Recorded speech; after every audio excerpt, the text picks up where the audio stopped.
Well, I'd like to thank you for this talk. I really appreciated the fact that it was pitched, so much of it in the interrogative mode. Yeah, but it's important to get the questions out. This is the first of these conferences. Let's get the questions on the table. And the questions reflect the complexity of the issues, and I'm very, very pleased with that. And I was also struck by a comment you made about managing anxiety. Where the human resources person, if it's the legal representative or the dean or director or whatever, and you said we don't manage people, and I agree with that. I think that so much of the problems, on the home campus anyway, is there is an attitude that we manage persons, we manage people, and I don't think you can.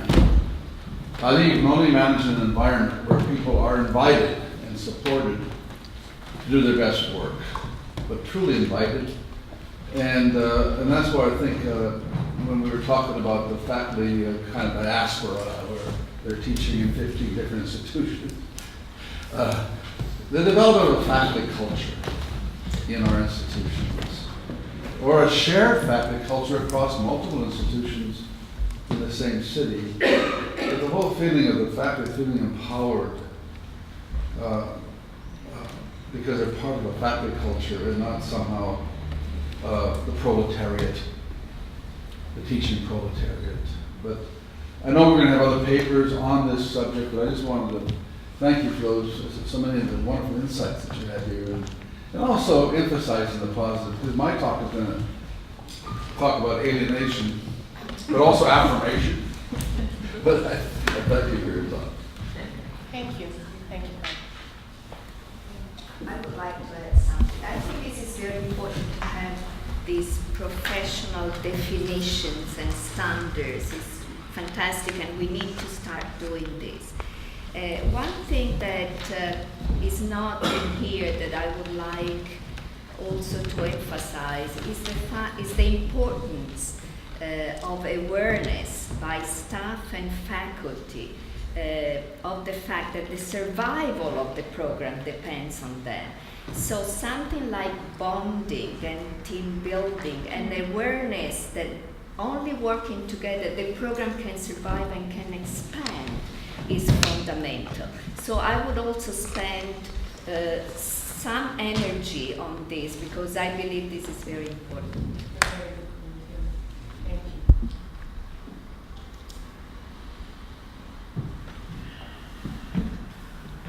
I think you have painted a very complex and rich picture. In fact, it is a complex world, and there are multiple challenges. One of them I wanted to point out is the whole issue of the adjunct faculty status, which has a certain meaning on the home campuses of our institutions. Of course, there's a huge debate going on in the States about who the adjuncts are, what they should do, shouldn't do, how they should be treated. The adjunct project on the Chronicle of Higher Education, all of that. Interestingly, this label of the adjunct has a different meaning / no meaning here, especially if we go towards the model of a contratto a tempo indeterminato under the Fornero reform, because of course the adjunct presupposes a temporary status and being disposable somehow, whereas of course, in the Italian model, you don't have that, or you only have it in special situations and only for an amount of time. So I think this is one, I'm going to say a few things about it tomorrow in my paper, but I think it's also an element of further complexity that even translating and actually making sure that the terms that we use have the same meaning is a major task. It's not an easy thing, not at all. So it actually poses a number of problems to understand what I'm glad the other is saying. Absolutely. As I said, this was meant to be an overview, really. In no way, I couldn't and didn't plan on going into details here. But I'm really glad there will be other people who will go into the details of these complexities. I know that AAUP, which is the Association of Professors in America, is now thinking of a new term, which is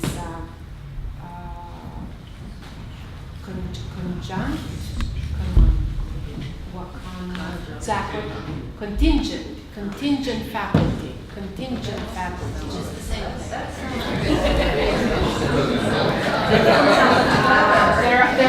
Yesterday I heard affiliated faculty, again, I think it's important that we start having this discussion, regardless. I am sure that at one point we will have a new and appropriate title, but it's important that we start discussing it and we start, and we're all scholars and intellectuals, so we can start, advocating for ourselves. So. I fear that we're describing this cosmopolitan personas. They're very different from the typical academic proletarian who teaches the programs, or also to the very aloof typical student. Yeah. So I don't know if we're ever going to solve that problem.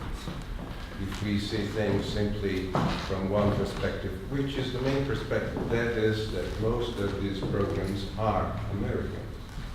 And so this implies a general redefinition, I think, of international relationships. I mean, this is just an observation. I don't have any answer.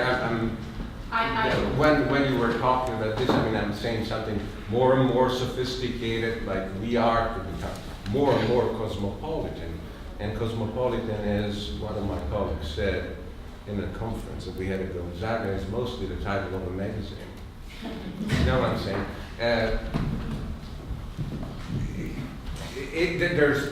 There is a very strong economical factor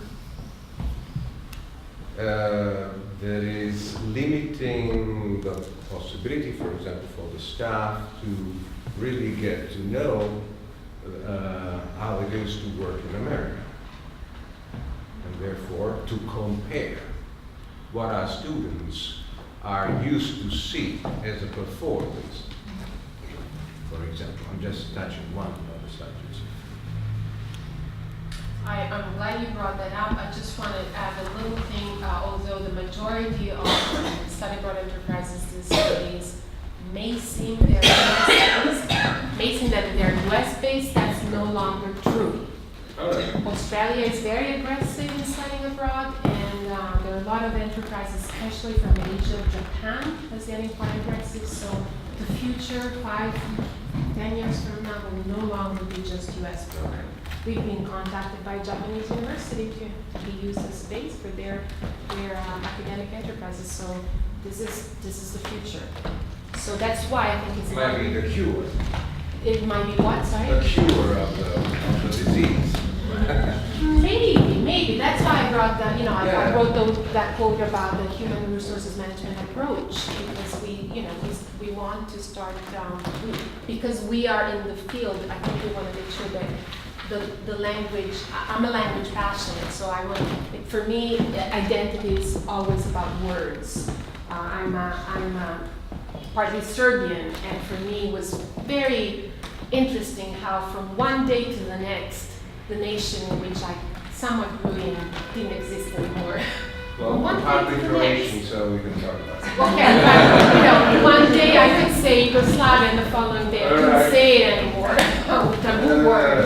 Okay, anyway, so we need words, and the future is no longer not just about U.S. Programs and U.S. students. Troy's songs. This is an observation to one of your earlier points. We can't hear the question. Oh, sure. Yeah, I'll speak loudly. I think the careful management of... Is that right? Can you hear me? Yes. I think the careful management of people takes above all time. It takes a huge amount of time. And I think that I like your solution at the end where you talked about the importance of having someone who does this. And I'll bet in most study abroad programs, there's not someone who looks after the careful sort of career development of the people working in various programs.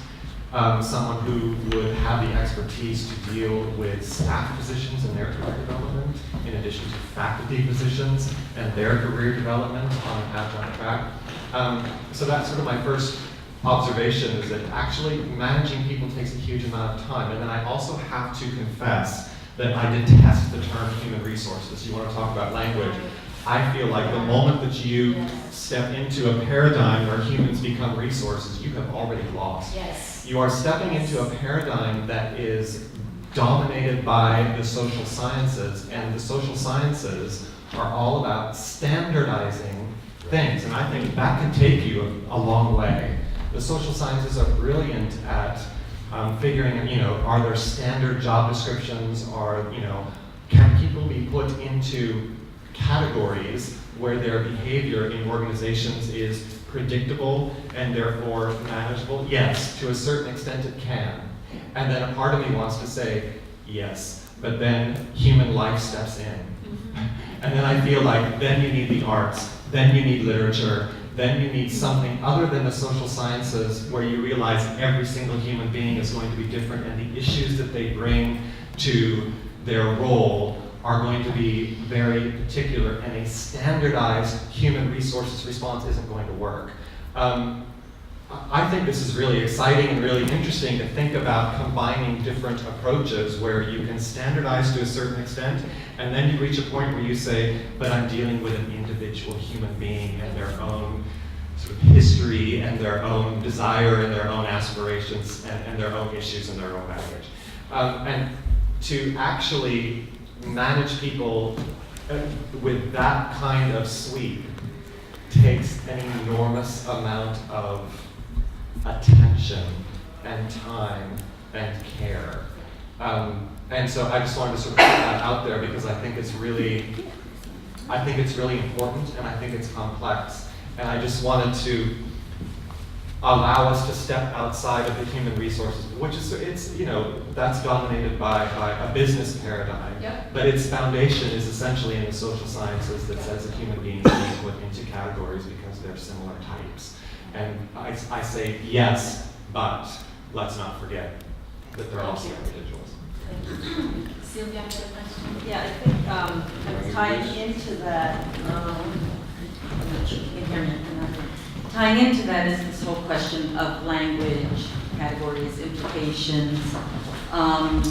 I see one of the challenges that we have that I experience personally is difference in job titles. Okay, in the U.S., what would be called an office manager here is an administrative assistant because of the legal implications Yes. by Italian contract. Yes. To say manager, that You can't go there. Yeah. Exactly. Yeah. And yet, in what very often an administrative assistant is managing an office, and I think it's psychologically it's a problem Yeah. for the employees. Yeah, yeah, I agree. And on our side, on one side I hear you, and on the other side, What can you do? Exactly. Yeah. Right. I think we have time for one last question. I saw your hand, Patrick. Okay, so I think we're ready for the coffee break. Thank you everyone.